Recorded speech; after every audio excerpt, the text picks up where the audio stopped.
من كانت الأيام والليالي مطاياه سارت به وإن لم يسر يا معشر الأحبة.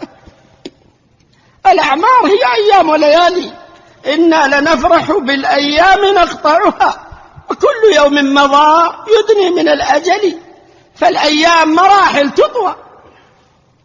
من كانت الأيام والليالي هي المطايا له سارت به وإن لم يسر، وإن كان واقفا العمر يمشي يمضي من العبد. لهذا يقول القائل: نسير إلى الآجال في كل لحظة وأيامنا تطوى وهن مراحل، ولم أرى مثل الموت حقا كأنه إذا ما تخطته الأماني باطل.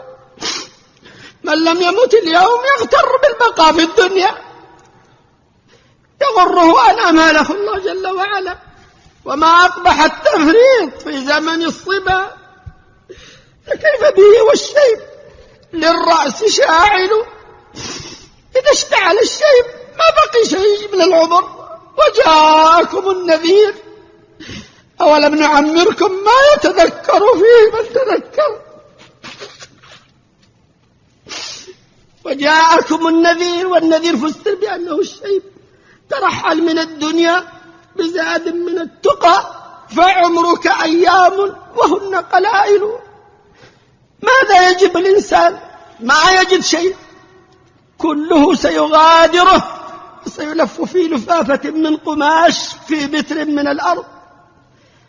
معشر الأحبة، الدنيا زائلة، فيجب على العبد أن ينظر فيما يقربه إلى الله جل وعلا، وأن ينظر إلى أهل السعادة والتقى، وأن يصحبهم، وأن يقوم بما أوجب الله جل وعلا عليه، فإنه لا يدري متى يفجأه الأجل.